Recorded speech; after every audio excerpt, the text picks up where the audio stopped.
27 June 2025 Sivaganga மாவட்டம். அங்கே ஒரு பத்திரகாளி கோயில் இருக்குது. அந்த கோவிலுக்கு செக்யூரிட்டியாக ஒருத்தன் இருக்கான், அஜித்குமார் அந்த பையன் பேர். அந்த கோவிலுக்கு தனது தாயோடு சாமி கும்பிட வர்ற நிக்கிதா என்ற பெண்ணு பக்கத்தில் இருக்க போலீஸ் ஸ்டேஷனில் போய் இந்த மாதிரி என் காரை பார்க் பண்ணுறதுக்கு அந்த பையன்கிட்ட அந்த செக்யூரிட்டியாக இருந்தவன்கிட்ட கொடுத்தேன். அந்த பையன் அது உள்ளே இருந்த நகையை திருடிட்டான்.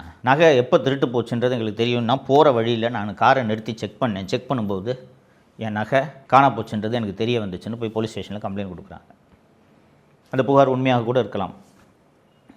ஃபஸ்ட்டு வேலை என்ன, எஃப்ஐஆர் பண்ணுமா இல்லையா? எஃப்ஐஆர் கூட பதிவு செய்யாமல் காவல் நிலையத்தைச் சேர்ந்த மானாமதுரை சப்டிவிஷன் டிஎஸ்பியாக இருந்த திரு சண்முகசுந்தரம் அவர்களோட ஸ்பெஷல் டீம் எந்த ஸ்பெஷல் டீமாக இருந்தாலும் ஒரு சப் இன்ஸ்பெக்டர் கீழே தான் ஸ்பெஷல் டீம் இயங்கும். அன்றைக்கி sub inspector leave. Sub inspector கூட இல்லாமல் 5 காவலர்கள் மட்டும் சேர்ந்து எஃப்ஐஆர் கூட இல்லாமல் அந்த அஜித்குமாரை கூட்டிகிட்டு போய் கோயிலே வச்சு அடிக்கிறாங்க. லத்தியெல்லாம் உடையுது. வாயில் மிளகாத்தூளை போடுறாங்க, ஆணுறுப்பில் மிளகாத்தூளை போடுறாங்க.